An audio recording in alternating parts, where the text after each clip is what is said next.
اللهم ارحمنا بالقرآن واجعله لنا إماما ونورا. Bismillahirrahmanirrahim. Assalamualaikum warahmatullahi wabarakatuh.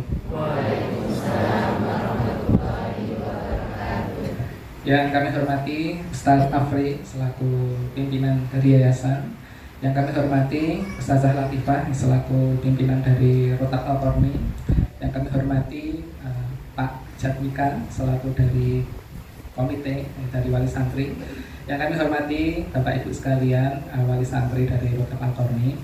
Alhamdulillahirabbil alamin wa bihi nasta'in ala umuri dunya waddin.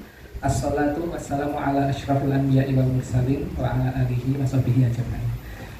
Pertama-tama saya mengucapkan jazakumullah khairan kepada Ustaz Afri dan Ustazah Latifah yang telah memberikan kesempatan kepada kami untuk bisa sharing, untuk bisa saling berbagi informasi yang terkait dengan pendidikan Islam, yang mana dalam konteks kali ini kita akan mengenal tentang dunia kekutapan.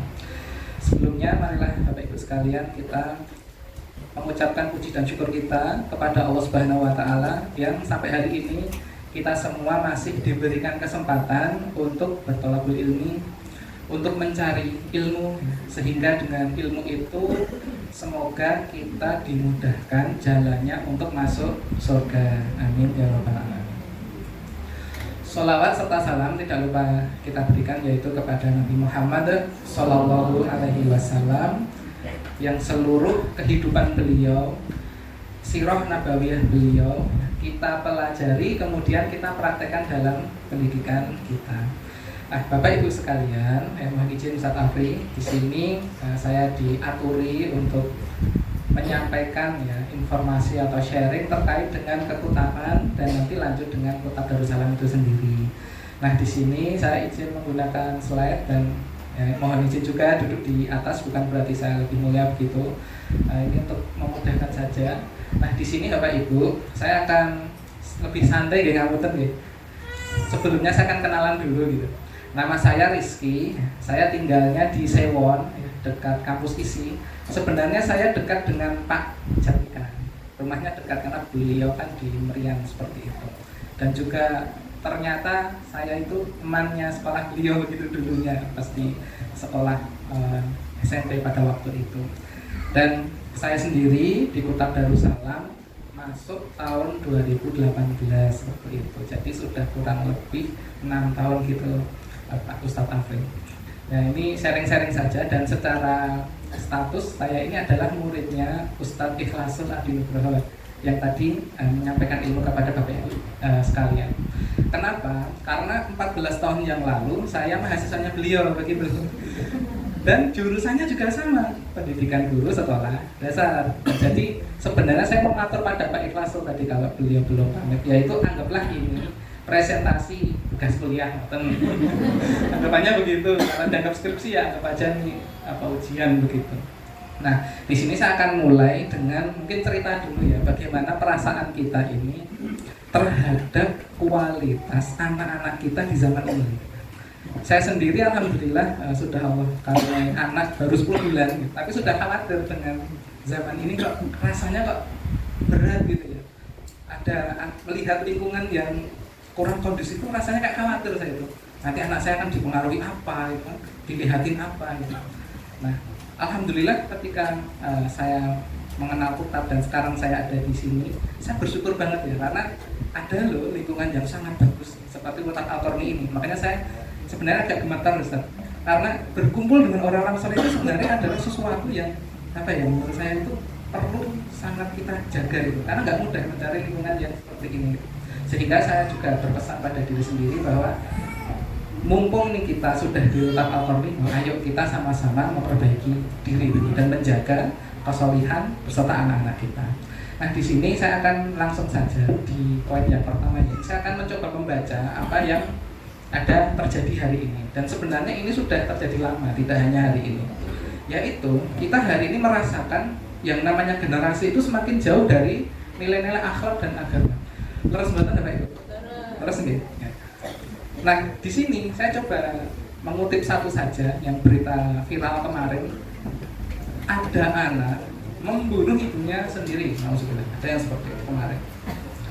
Narkoba sudah kemana-mana itu bahkan sudah masuk ke daerah sekitar saya ya, di kampung sudah mulai masuk. Bahkan mabar ya, mabar itu bahasa kerennya itu main bareng gitu anak-anak itu sudah masuk. Bahkan ngapunten sampai di masjid ada wifi itu dipakai untuk mabar gitu. Saya terus mikir ya, kondisinya seperti ini tuh sebenarnya apa gitu. Bahkan yang paling gawat kalau di Jogja ya, yang saya rasa itu cukup gawat itu adalah geng motor. Saya sendiri itu kalau malam-malam pulang jam 10 ke atas tuh agak khawatir kalau lewat ring road itu.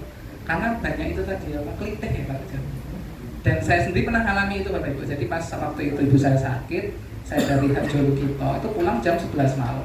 Di belakang saya itu ada udah gumbar-gumbar gini. Bahkan ngapain ada itu terus celurit anak-anak itu. Saya langsung berdoa, ya Allah, tolonglah beri keselamatan gitu. Alhamdulillah terus lampu hijau saya langsung belok masuk dusun, aman alhamdulillah. Ini karena kejadian nyata gitu dan saya melihat sendiri, kok ngeri gitu ya.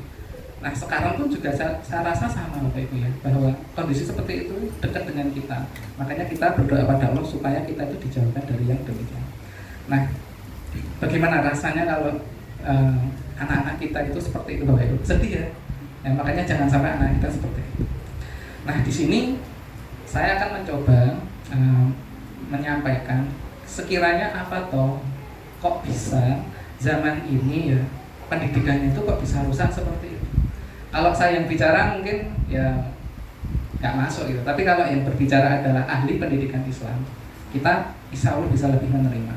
Nah di sini pendapat dari Syekh Muhammad Qutub, beliau itu ahli pendidikan Islam yang solih, terjaga ketakwaannya. Beliau menyampaikan begini, bahwa bidang yang paling banyak dimasuki oleh konsep Yahudi adalah psikologi dan pendidikan.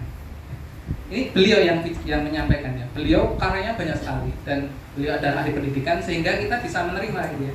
Kalau yang ngomong ahli pendidikan dari orang-orang barat mungkin kita masih ragu.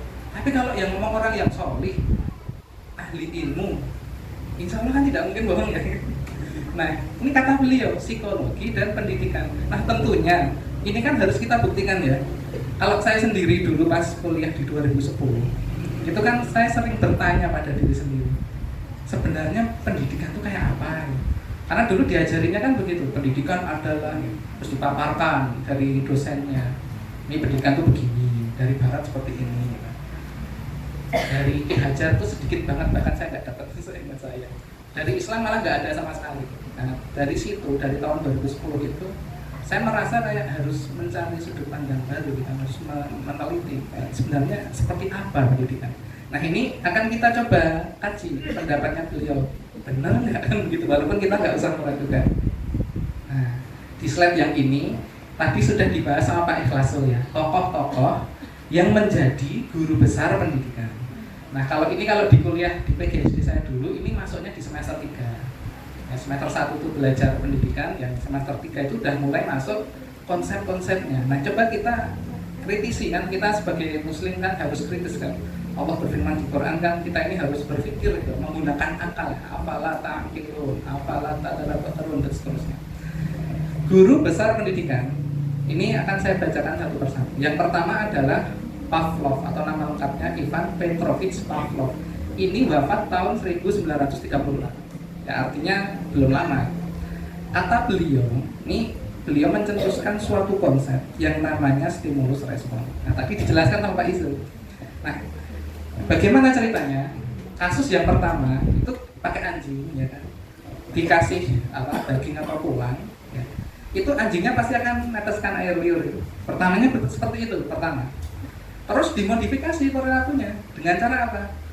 Sekarang pakai lonceng. Ya. Kalau lonceng, air liurnya muncul atau tidak ya? Di sini ternyata tidak. Nah, terus dikombinasikan. Nah, kalau daging, tulang, sama lonceng dibunyikan itu gimana? Ternyata keluar air liur. Gitu awalnya. Nah, setelah itu dimodif lagi. Dagingnya dihilangkan, ya tulangnya dihilangkan, tinggal gitu. ternyata air liurnya keluar. Nah, kata si Pavlov ini, berarti kita bisa menggunakan konsep stimulus respon. Ada stimulus, ada respon. Nah, penerapannya di pendidikan itu adalah dengan cara seperti ini. Misal, kalau kita mau mengkondisikan anak, itu kita bisa pakai musik. Pakai musik apa? Misalnya nyanyi-nyanyi, ya kan? Atau pakai tepuk tangan, tepuk tangan, berapa gitu. Ini turunan konsepnya. Nah, sekarang saya akan bertanya pada Bapak Ibu sekalian, apa yang salah sebenarnya gitu? Kalau tadi kan Ustadz Ikhlas sudah menjelaskannya. Sekarang kira-kira yang salah itu apa gitu? Saya sudah tanya ini Ustadz Andri dulu ke dosen itu. Tapi waktu itu belum dapat jawabannya. Saya baru dapat jawaban itu di akhir ketika bertemu salah seorang dokter. Dan jawaban itu saya tidak puas ya, karena Islam itu ada jawabannya masalahnya gitu. Tapi sayangnya ya itu tadi dapat jawabannya setelah masuk bekal, jadi baru dapat. Nah, apa yang salah kira-kira menurut Bapak Ibu? Menyamakan pendidikan dengan anjing itu. Iya benar. Saya dulu tanya gitu, Pak. Waktu itu ya Pak, kenapa kita sok disamakan ya, karena saya dari SMA kan kayak kaget aja gitu loh. Orang tua saya dulu ngajarinya nggak ada hewan-hewannya, kok tiba-tiba disamakan. Apalagi kalau di tempat saya kan anjing itu najis itu loh, mazhabnya kan Syafi'i. Sehingga saya langsung tanya, dan waktu itu saya belum mendapatkan jawaban yang memuaskan. Nah, ini konsep yang salah ini. Kenapa? Karena di Al-Quran, di surat Al-A'raf ayat 179 itu kan dikatakan bahwa orang-orang yang ya dolim itu mereka itu kayak binatang. Padahal kan kita sebagai manusia kan nggak boleh ya menyamakan diri dengan binatangnya. Bahkan orang-orang yang derajatnya lebih rendah daripada binatang itu ya orang-orang yang tersesat. Nah, kok ya mau-maunya kita disamakan. Kenapa para tokoh ini meneliti demikian? Kok pakai hewan? Ya karena nggak punya acuan, nggak punya dasar. Nah, kalau di Islam kan punya. Nah, masalahnya kan saya dulu tidak tahu acuannya Islam itu seperti apa, sejarahnya seperti apa, sirah nabawiyahnya seperti apa. Ini kasus yang pertama dan turunannya banyak. Kita coba cari tokoh pendidikan yang lain. Nah, ini terkenal sekali. Namanya J.J. Russell ya. Saya nggak tahu cara bacanya, mungkin yang lebih paham gitu. Atau J.J. Russell. Ini disebut sebagai bapak ya, perkembangan anak, ilmu perkembangan anak. Ya, ini beliau ini. Nah, sekarang saya akan coba cuplik kisah hidupnya ya. Beliau itu punya 5 anak. Dan di umur 33 tahun menghamili tukang cucinya. Terus anaknya dibuang. Terus setelah itu si Russell ini menciptakan ilmu perkembangan anak. Nah, apa yang salah sebenarnya? Kalau tadi kan hewan, ini nggak ada hewannya. Kalau ini apa yang salah Bapak Ibu? Manusianya. Nah, iya. Agak susah percaya ya, ada orang yang seperti ini. Ngapunten ya, ini kita fair aja. Terus kita percaya ilmunya. Kalau yang Syekh Muhammad Qutb tadi kan orang Islam, ya kita percaya. Nah, kalau ini sudahlah membuang anaknya, terus tiba-tiba mencetuskan konsep itu. Sebenarnya ini sejarahnya itu adalah kok bisa muncul karena beliau itu menulis sebuah novel. Novelnya judulnya Emil atau Emily. Nah, dari novel itu beliau menceritakan tentang perkembangan anak. Dari situlah para ahli mengambil, berarti perkembangan anak itu kalau usia segini itu begini, yang besar itu begini, nanti dewasa begini, begitu. Ini saya tidak menyalahkan konsepnya, tapi lebih ke orangnya. Kenapa? Karena dalam Islam siapa yang mengajar itu penting. Bukankah dulu Imam Bukhari ya, ketika menerima riwayat dari orang-orang, ada periwayat hadis ya, yang menipu ayam itu aja tidak disahihkan hadisnya, itu langsung turun dari sahih, langsung turun. Padahal hanya ker ayamnya datang, periwayat ini nggak jadi ngasih ayam, menipu hewannya. Itu aja tidak diterima hadisnya, dari sahih langsung turun gitu. Terus lagi di surat Al-Hujurat ya, saya lupa ayatnya, tapi di situ dikatakan fa in ja'akum fasikun binaba'in fatabayyanu.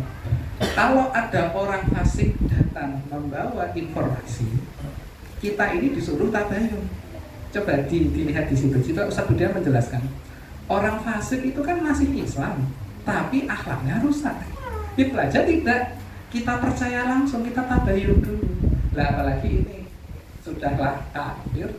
Saya maaf ya pakai diksi kafir kasar nggak ya, non muslim gitu.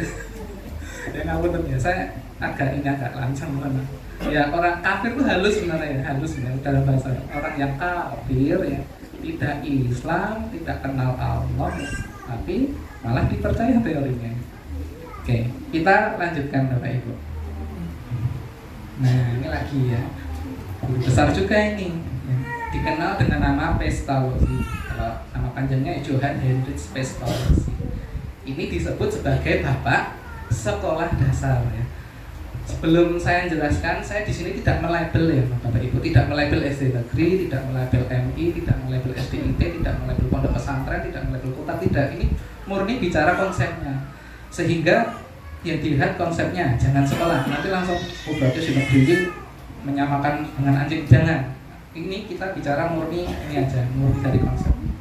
Nah, Pestalozzi ini memang beliau itu tidak suka yang namanya hafalan ya. Nggak suka hafalan, sehingga dia berpikir bagaimana menciptakan sekolah itu yang nggak ada hafalannya. Jadi nggak usah menghafal lah, yang penting itu paham. Nanti kalau paham kan bisa menganalisis ya. Kalau bisa menganalisis nanti kita bisa apa istilahnya dalam bahasa ini mengevaluasi ya. Ada tambahan lagi, bisa menciptakan karya gitu. Kayak gitu. Kalimatnya seperti itu. Ini kalau Pak Izul ngajari ini kan teorinya salah satu teori dari ahli pendidikan juga. Jadi taksonomi belum namanya, nggak tahu belum. Nah ini apa yang salah itu? Kan nggak salah ya Bapak Ibu ya. Nggak ada hafalan nggak salah ya? Salah nggak Bu? Di sini ada hafalan kan? Ada ya. Oh berarti bertentangan dengan guru besar. Kami dosen besar. Masya Allah. Kalau nah ini ya, saya dulu ya ini apa merasa benar. Wah berarti saya udah benar ya. Saya kan nggak hafal Quran gitu kan waktu kuliah. Berarti saya waktu itu begitu. Tapi masuk kotak saya mikir lagi. Bentar, lah kok anak-anak kotak kok sudah pada hafal Quran gitu. Dan saya kaget sadar waktu kotak Darussalam waktu saya masuk ya bisa hafal 7 juz rasanya sekali. Gitu. Padahal saya pas KKN aja dulu mensyaratkan dulu kalau bisa juz 30 lah. Soalnya kan sekolahnya kan harus bisa ya, masa kalah sama anak-anak gitu. Nah, ini beliau punya konsep tidak suka hafalan. Oleh karenanya yang namanya sekolah dasar ya nggak ada hafalan, bukan nggak ada, sedikit hafalannya. Ya mungkin ada SD yang hafal 7 juz itu banyak ya. Tapi saya belum pernah ketemu ya Pak Ustaz. SD yang hafal 7 juz kayaknya nggak ada, jarang. Tapi ini bukan SD yang internasional, masa SD biasa gitu maksud saya, SD negeri biasa. Maaf ya ini bukan melabel nanti tidak salah lagi. Karena dalam Islam itu konsepnya nggak demikian. Di Islam itu justru hafal itu menjadi syarat untuk menganalisis suatu informasi. Nah kalau nggak hafal kan bagaimana kita menganalisis informasi? Sebagai contoh nih kurikulum Merdeka kan ada P6, P5. Yang pertama apa misalnya? Pelajar Pancasila beriman dan bertakwa pada Tuhan Yang Esa dan berakhlak mulia, berkebinekaan global, terus integrasi ini, gotong royong, mandiri, kreatif, bernalar kritis. Pak Ustadz, Pak saya hafal lah karena ya terpaksa gitu, terpaksa menghafal supaya saya tahu konsepnya itu di mana sih, letak salahnya benarnya di mana. Karena konsep P5 itu sendiri sebenarnya Islam sudah ada. Nomor 1 ya puluhan akhlak dan seterusnya. Jadi ya untuk menganalisis itu ya harus hafal. Nah, kalau nggak hafal apa yang mau dianalisis kan gitu. Nah tentunya konsep ini dari Pestalozzi ini ya tentu nggak cocok kalau kita lihat Islam. Saya belum menjelaskan sejarahnya. Nanti kita akan bahas. Nah ini Froebel yang tadi disinggung sama Pak Kelas. Pendiri kindergarten atau kalau kita sekarang ya gampangnya itu TK gitu. Beliau itu sejarahnya adalah anak dari seorang pendeta.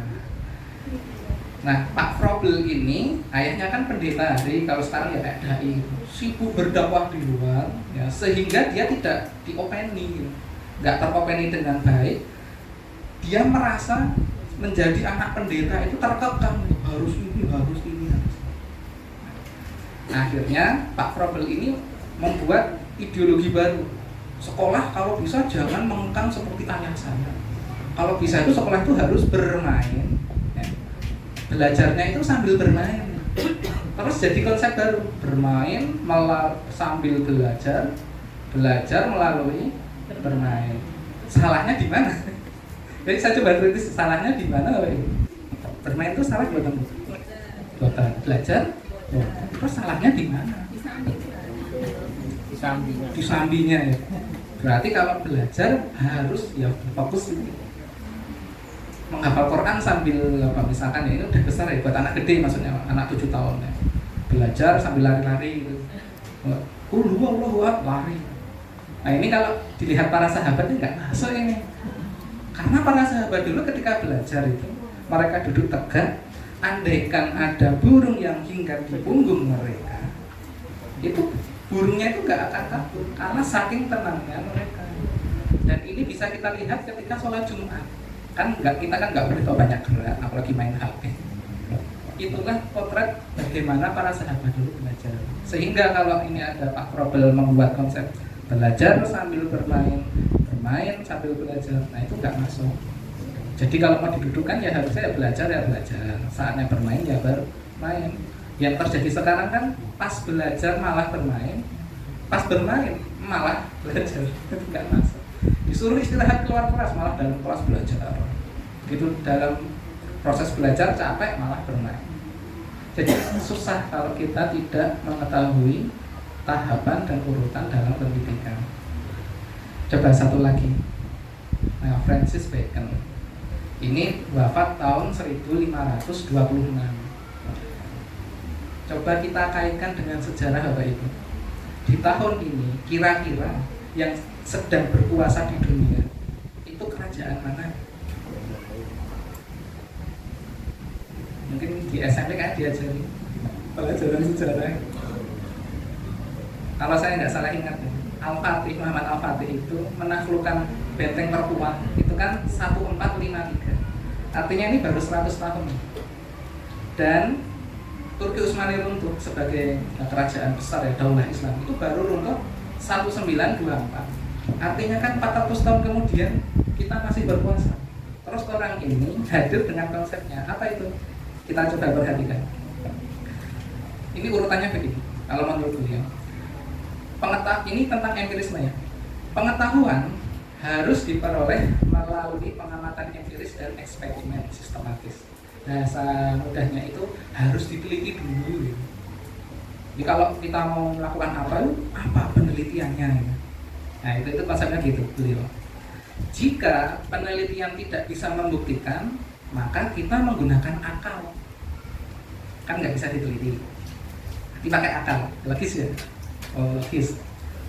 Kalau akal masih nggak bisa, ya pakai dalil atau wahyu lah. Ada nggak dalil? Nah sekarang apa yang salah? Ini pertanyaan netral ya. Emang apa yang salah? Kebalik. Pak harusnya gimana? Oh dalil dulu saya lihat. Nah kalau di Islam ya mungkin saya coba ini dulu ya mengelaborasi. Ketika kita diminta ya oleh ustadz kita misalkan, kalau minum itu ya sambil duduk. Sebagian dari kebanyakan orang itu harus menanyakan dulu dalil menanyakan risetnya. Nggak ada risetnya Pak. Tapi nanti ya ketika para dokter mengatakan ini loh kalau kita minum sambil duduk itu ya, akutnya ini tertutup dan seterusnya jadi sehat. Barulah orang-orang percaya. Oh iya ya ada risetnya. Kenapa kita berpikir seperti hari ini ya karena ini salah satu turunannya tanpa kita sadar itu kita mengakhirkan dari padahal yang namanya dalil harusnya awal ya. Harusnya ketika ada kata Nabi Muhammad SAW itu kalau kita sujud dapat ini harusnya kita langsung percaya harusnya, tapi ternyata tidak. Nah berarti kan melihat urutannya itu kan harusnya wahyu dulu ya, dalilnya apa harusnya kita percaya, barulah dari situ diturunkan acuannya itu. Nah kita turunkan ke bawah, misalkan ini nggak ada dalil ini diteliti sehingga nanti akal itu dipandu oleh dalil. Nah kita masuk sekarang ini apa kata Nabi. Kesimpulan dari apa yang saya sampaikan tadi adalah ini hadis Nabi yang panjang. Sungguh kalian akan mengikuti jalan orang-orang sebelum kalian sejengkal demi sejengkal sehasta demi sehasta, sampai ya, jika orang-orang yang kalian ikuti itu masuk ke lubang biawak pun, kita ini akan mengikuti. Kata para sahabat, siapa itu ya Rasulullah yang kita ikuti? Yahudi Nasrani kah? Kata beliau, ya siapa lagi? Sadar nggak selama ini kita sudah mengikuti yang konsep-konsep tadi tanpa sadar, atau sadar atau tidak sadar, dan ngikuti. Nah berarti kan kita harus mencari ilmu ya dalam Islam itu seperti apa. Jangan-jangan kita yang kurang menggali sana sejarah dari Islam itu sendiri. Kita coba lihat nasihat dari ulama. Nah ini kita nggak perlu ragukan. Imam Malik mengatakan di situ, ngapunten, ini beliau mengatakan gini, bahwa lan yusliha akhirah hadhil ummati ila aslaha awalaha. Tidak akan baik generasi akhir umat nanti atau umat ini itu kalau tidak dididik dengan bagaimana cara Rasulullah dulu dididik. Maksudnya gini, generasi akhir kita ya, termasuk kita hari ini, itu tidak akan pernah bisa diperbaiki kecuali dengan bagaimana cara Allah dan Rasulullah memperbaiki para sahabat itu. Kita mau menggunakan caranya orang Yahudi, ya maksimal ya dapat ilmunya Yahudi, nggak akan bisa. Kita ngikuti caranya orang-orang Nasrani ya nggak akan pernah bisa, kecuali dengan cara bagaimana umat zaman dahulu diperbaiki. Sebagai contoh, dulu dalam Sirah Nabawiyah di fase Makkiyah itu, ketika Rasulullah SAW melihat orang-orang di Makkah itu melakukan banyak kejahiliahan, banyak kemaksiatan, itu kan metodenya kan diambil dari Islam. Quran diturunkan sebagai kurikulum, Rasulullah SAW sebagai gurunya, para sahabat sebagai muridnya, kan begitu secara umum garis besar. Sehingga mustahil kita akan mengubah generasi akhir ini kalau tidak pakai cara zaman dahulu. Kenapa kok demikian? Karena ada hadis yang lain di mana dikatakan fase zaman itu kan ada 5. Yang pertama fase kenabian, yang kedua fase khilafah ala minhajin nubuwah, khilafah yang berdasarkan syariat Nabi. Setelah itu ada fase kerajaan yang masih taat sama Islam. Setelah itu ada mulkan jabriyah, kerajaan yang dia itu sudah lepas dari syariat, terus kayak saiki lah, kayak zaman sekarang Bapak Ibu udah rusak. Nanti kembali lagi khilafah ala minhajin nubuwah. Kalimatnya sama, khilafah ala minhajin nubuwah di awal sama akhir itu sama. Berarti kalau kalimatnya sama, ini kata ulama, ya metodenya harusnya sama. Makanya Imam Malik mengatakan demikian. Nggak akan mungkin memperbaiki generasi hari ini kalau tidak pakai cara Rasulullah zaman dahulu. Nah itu maksud. Nah sekarang kita masuk lebih teknis ke sistem pendidikannya. Kan tentunya ya dari sejarah itu kan kita bisa melihat sebenarnya seperti apa toh konsep pendidikan Islam yang benar-benar Islam diambil dari sejarah Nabi, Sirah Nabawiyah itu seperti apa. Nah kita lihat. Nah sistem pendidikan terbaik ini menggunakan konsep ini. Ini yang tadi saya jelaskan. Gurunya itu Rasulullah SAW, kurikulumnya Al-Quran, muridnya para sahabat. Ini potret terbaik. Kalau kita mau mencontoh bagaimana pendidikan hari ini, bagaimana seharusnya, ya kita nyontohnya beliau. Insya Allah kalau sampai sini udah sepakat beliau. Kita udah sepakat, tinggal teknisnya bagaimana begitu. Nah, di sini saya akan mencoba mencuplik. Nah, ini juga dari Ustaz Budi juga sebenarnya. Nah, kita lihat bagaimana pembelajaran di zaman dahulu ya. Para sahabat itu belajarnya bagaimana sih? Nah, di sini diceritakan bahwa dahulu ketika para sahabat ini masih anak-anak, mereka belajar bersama Nabi Muhammad SAW. Ya. Para sahabat ini belajar iman sebelum Quran. Mereka belajar iman sebelum Quran. Dan setelah mereka belajar Al-Quran, iman mereka pun bertambah. Iman, Quran, terus belajar Quran, imannya bertambah. Nah kalau kita lihat hari ini, itu kan kita sudah hafal Quran, bukan kita ya, sebagian yang sudah hafal Quran, terus mendapatkan ayat gitu, rasanya imannya itu kok nggak bertambah gitu.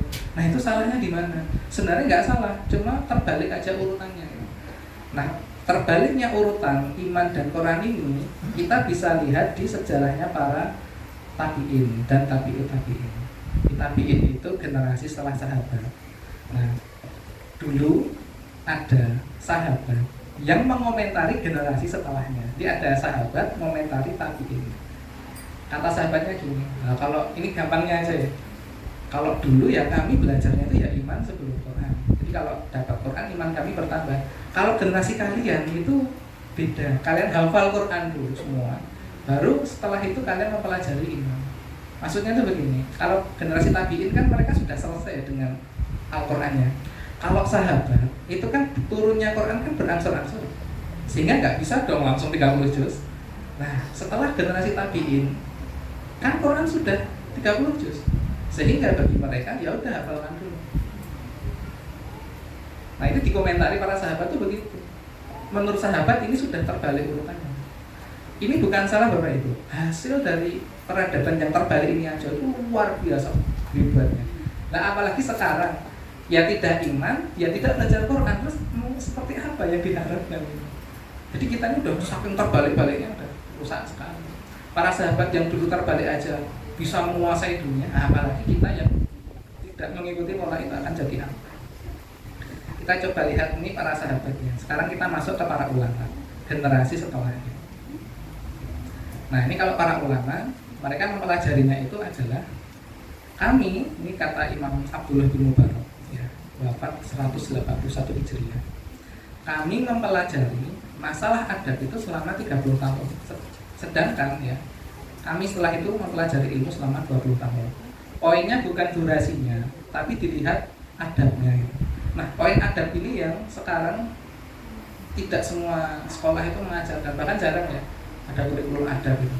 Nah, tadi saya tanya pada Ustaz Afri ya, di Jerman itu diajari adab ya anak-anak ya.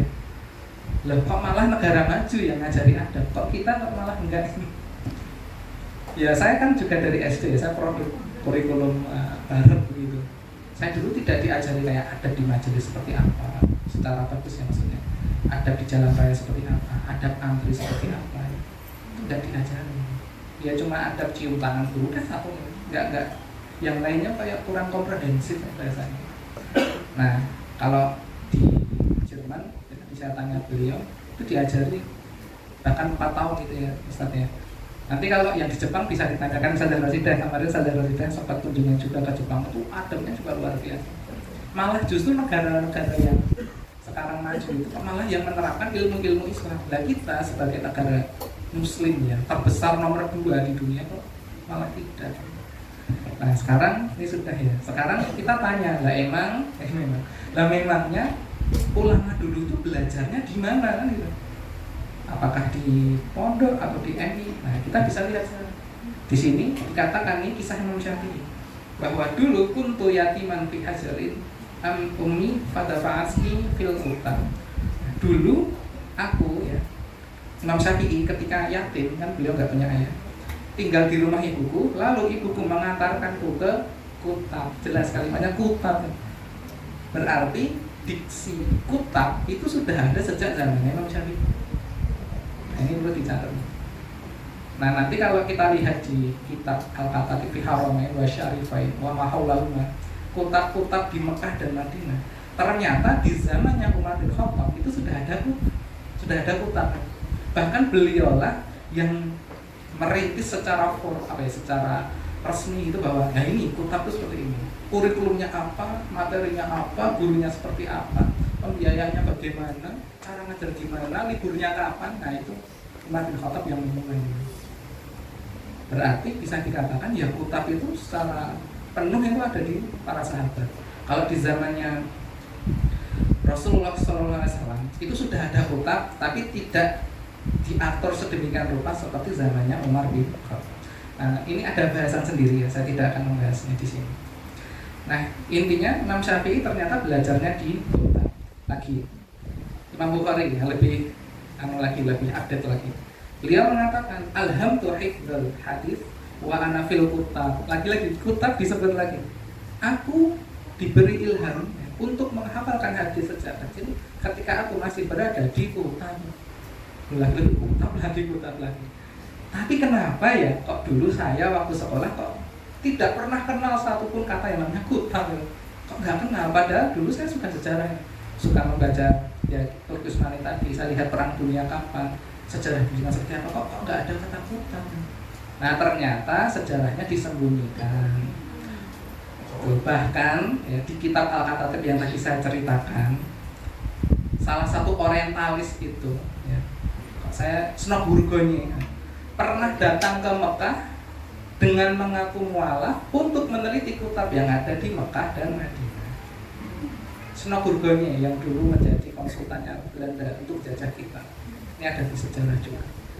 Nah, ini kontroversi ya, karena Snok Burgonye itu kan dianggap ulama seperti itu. Oke, baik, saya percepat. Terus bagaimana metode pengajarannya? Nah, ini udah mulai agak teknis ya. Kita coba mengambilkan, tadi katanya kurikulumnya Quran. Terus cara ngajarnya gimana? Nah kalau di sini kita bisa melihat polanya, bagaimana Allah Subhanahu Wa Taala ngajari kita nih secara ya, mengajari kita cara ngajar itu harus begini. Nah ini ayatnya. Ya wa nazala minas sama dan seterusnya itu. Dan kami turunkan air langit ya, yang berkah. Lalu kami tumbuhkan dengan air itu pohon-pohon dan biji-biji tanaman yang dipanen. Kemudian dari situ ya muncullah mayang yang bersusun-susun sehingga akhirnya menjadi rezeki bagi kita. Dan seperti itulah terjadinya kebangkitan. Ini ayat perlu tafsir, makanya saya akan breakdown di sini biar lebih enak ya. Oke, ini ada di surat Qaf ayat 11. Nah ini kurikulumnya begini. Kalau kita bicara iman Quran berarti harus mengkombinasikan. Ini cara bagaimana kita ngajari anak. Topik pembahasan itu air hujan tadi sudah. Terus bicara manfaat, karena ilmu kan harus ada manfaat. Nah manfaatnya air hujan adalah menumbuhkan pepohonan. Setelah itu diberi sentuhan imannya, ruqyahnya apa? Yaitu apa? Dan itulah rezeki yang mereka dapatkan. Nah rezeki itu dalam konsep Islam itu dalam, itu bagian dari keimanan. Ada orang yang uangnya banyak, itu belum tentu rezekinya banyak juga, belum tentu. Nah itu ada ilmunya juga. Setelah itu bicara fungsi ya, lebih besar lagi. Dan terakhir ditutup dengan kalimat, nah ini, diakhiri dengan keimanan. Begitulah kalian nanti akan dibangkitkan. Coba kita lihat ini kan. Kadzalikal khuruj. Begitulah kalian nanti akan dibangkitkan. Ini kan bicara iman. Berarti harusnya setiap ilmu yang kita ajarkan ke anak itu outputnya terakhirnya adalah diakhiri dengan keimanan. Harusnya begitu. Tadi Ustadz langsung menjelaskan kita belajar gunung ya. Kesalahan kita kan adalah ketika mengajarkan gunung ya udah ini gunung meledak, gunung berapi namanya. Yang nggak meledak gunung mati. Nggak ada kata di kalkurusnya, nggak ada output iman tuh nggak ada. Nah di kitab itu cara ngajarnya begitu. Ini ada ayatnya apa, bahas gunung, iman, munculkan bingkainya seperti apa itu. Nah ini udah selesai sebenarnya secara kekutapan ini. Kita akan masuk ke namanya kurikulum dari Darussalam sendiri. Kalau di kami ini biar gampang gitu, kami punya value yang namanya itu aksara. Aksara itu adalah ada keterampilan, sirah nabawiyah, Al-Quran, rumah tangga atau kepemimpinan, yang terakhir bahasa Arab. Ini bicara tentang filosofi. Jadi kenapa kok kitab ada keterampilan itu ada panjang ceritanya nanti. Saya nggak akan bahas. Terus setelah itu program unggulan kami ini yang saya tulis cuma sedikit aja karena tempatnya juga terbatas nih slide-nya. Jadi ada materi iman sama ada keterampilan kami ajarkan. Jadi kayak anak nyuci piring, nyetrika, menjahit itu kami ajarkan di sana. Ya. Pendidikan adab sudah pasti. Ya. Outing kelas ini sebagai bentuk tadabbur amalnya. Kurikulum Quran juga sama. Minimal kami hafal 7 juz. Belajarnya pakai kalimat hafal matan tufatul atfal sama tasbih. Nah, ada banyak ya di sini program yang lainnya itu ada banyak, ada kayak mabit ya, mukhayyam, haflah takrib dan sebagainya. Nah ini dengan pembina kami. Jadi pertama Ustadz Ridwan Hamidi, beliau yang menjadi PC syar'inya begitu. Dan yang kedua Ustadz Asep Sobari, alhamdulillah di Kutab itu kan memang kami mengambil semacam value yang paling utama yaitu sirah nabawiyah. Karena untuk mengajari Kutab seperti apa kan harus lihat sirahnya, sejarahnya kayak apa. Jangan-jangan nanti sudah ngajari ABC ternyata nggak sesuai dengan kisah Nabi, kan susah. Oke, kira-kira begitu ya. Mungkin setelah ini akan selesai dan saya kembalikan lagi kepada Ustadz Afri. Jazakumullahu khairan. Matur nuwun Ustaz Rizky, Masya Allah, nah disampaikan dari A sampai Z, dari latar belakang sampai pada akhirnya mengenal kitab. Saya jadi tadi begitu melihat beberapa teori. Saya ingat dulu ya, saya dapat juga kuliah itu psikologi pendidikan. Terus saya tanya ChatGPT tadi, makanya saya tadi takutin. Tahu ChatGPT Pak? Nopo nih? Panganan saat ini lho. Anak-anak dikasih tugas apa, tinggal copy tugasnya, kasih dengan ChatGPT udah ada jawabannya. Nah, sekarang kan instan. Saya pengen instan. Ternyata ChatGPT juga jujur ternyata. Jadi sampaikan JJ siapa tadi itu ya, Rosewu tadi itu menghampiri tukang cucinya, punya anak 5 dibuang karena malu, dan dia menyampaikan pada akhir hayatnya itu menjadi gangguan anak itu seperti itu. Padahal dia novelis yang menyampaikan konsep pendidikan anak, dan itu sampai detik ini masih dipakai teori itu. Bapak Ibu mungkin ada yang mau ditanyakan, dipersilakan. Baik, jazakumullah khairan atas pertanyaannya, sangat bagus sekali. Jadi di Kutab itu, ini saya jawab secara filosofis ya, karena kan memang kami menjalankan Kutab itu kan ya berdasarkan ilmu yang diajarkan guru-guru kami. Kalau di Kutab itu konsepnya itu simpel. Bagaimana anak yang lulus dari Kutab itu sudah bisa mengemban syariat. Karena anak lulus dari Kutab itu kan balik. Dan definisi balik itu kan dia berarti harus bisa paham syariatnya apa, halal haramnya tahu, bahkan termasuk nyari nafkah. Kan gitu kasarnya ya, kalau Islam kan gitu. Nah sekarang kan kita ngukurnya kan begini, konsepnya sudah bagus nih, sekarang kitanya mau belajar atau enggak. Karena nanti kalau masuk ke Kutab Darussalam, saya jamin semuanya, baik bapak atau ibu, bahkan guru sekalipun, saya sendiri juga pasti akan belajar kembali bagaimana kita menyiapkan anak-anak. Poinnya itu situ. Masalah ujian, ada ujian atau enggak, tentu kalau dari internal kami ada ujian, Bapak Ibu. Ya ada ujian internal, ujian dari Kutab. Masalah ujian dari negara itu tetap kami berikan. Itu sebagai modal aja, sebagai senjata, bukan sebagai tujuan. Katakanlah gini, lah saya ini Ustaz mau pindah ke luar negeri misalkan, kok butuh ijazah, kita bekali, nggak masalah. Tapi ujian dari negara itu bukan istilahnya kami kejar, iya seperti itu. Bahkan kami ini saya cerita, di Kutab itu kan materinya sedikit ya, yang umum ya, matematika, IPA, dasarnya kan sedikit. Tapi kemarin ketika kami ujian negara ASPD, kami ranking 2 sebetulnya. Nanti bisa dicek di website, ini bukan sombong, tapi ini menyampaikan bahwa sebenarnya kalau kita itu mengikuti kurikulum Islam, kita itu nggak akan khawatir ya. Dulu ada yang khawatir gini, Ustaz Ahmad, anak saya kelas 3 SD belum bisa baca. Terus kami bilang gini, buat diselesaikan dulu Al-Qur'annya. Maaf ya, kalau di kami kan waktu itu dulu banget kan ada yang karena dia pendidikannya mungkin dulu seperti Al-Qur'an 4 tahun dan bisa baca saja. Nah waktu itu kami ada anak yang memang belum kelas 3 SD itu belum selesai Qur'annya. Setelah anak ini selesai Qur'an, udah nggak wajib belajar Qur'an kan, dia belajar tentang ilmu umum kayak baca dan seterusnya. Itu pelajaran SD dari kelas 4 sampai kelas 6 dia lahir semua. Karena otaknya sudah teraktivasi dengan Qur'an. Nah kita hari ini tuh khawatir gini, lah anak saya kelas 3 belum semua coba piye. Tadi saat akhir saya tanya, kalau di Jerman kelas 3 SD belum bisa baca ya? Tidak apa-apa saja. Memang harusnya baru mulai baca kelas 3 SD. Nah, gitu lah itu. Jadi saya ingin sebelum istilahnya nanti Bapak Ibu itu bisa ke Kutab itu, ayo kita niatkan diri untuk belajar dulu. Jangan kayak serahkan anak ke Kutab nanti soleh sendiri. Nah, nanti menjadi kayak laundry nanti. Saya punya anak yang nggak soleh, bayar sekian ya, mahal nggak apa-apa. Nanti anaknya soleh, wah enak banget kayak gitu. Nah ini itu pesan saya. Jadi kami ada ujian negara juga, nggak usah khawatir. Jadi kalau mau ke SMP pun nggak apa-apa. Bahkan ada orang tua yang terpaksa kami ke SMP itu, ada dan diterima, alhamdulillah. Ke pondok banyak sudah pasti ya. Gitu. Bahkan kami juga membuka juga madrasah untuk lanjutan dari Kutab ini, biar orang tua itu kalau mau nyari di luar kok jauh, udah daftar aja di istilahnya di SMP-nya Darussalam gitu. Kami namaikan Kutab Menengah istilahnya begitu. Kami ada madrasah juga, jadi ya nggak usah khawatir.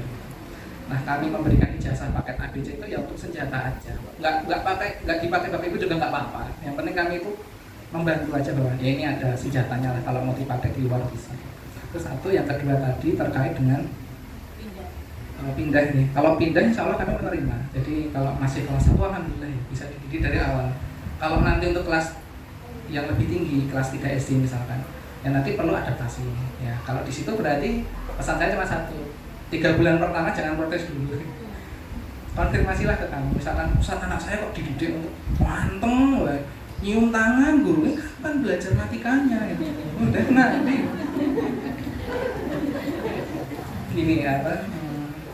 Ada metode transfer sebenarnya yang ditemukan oleh orang Eropa. Ada juga gini, yang matematika itu, Prof. Surya itu kan dia punya ilmu gini. Andai kan materi SD 6 tahun itu bisa diselesaikan dalam 6 bulan saja. Ada yang sampai seperti itu. Jadi kalau Bapak Ibu mau, sebenarnya ada kok alatnya itu. Datang aja ke rumah, nanti diajari 6 bulan camp. Bisa. Jadi nggak usah khawatir kalau ilmu dunia itu bisa dipelajari setelah anak selesai Quran. Kira-kira begitu. Mungkin itu jadi closingnya. Bapak Ibu, alhamdulillah kita punya pencerahan pada kesempatan pagi hari ini, dan ini menjadi satu informasi bagi Bapak Ibu untuk ya menambah insight dan menambah pengetahuan untuk dipertimbangkan untuk anak cucu kita masing-masing. Allahumma rahamna bil Qur'an waj'al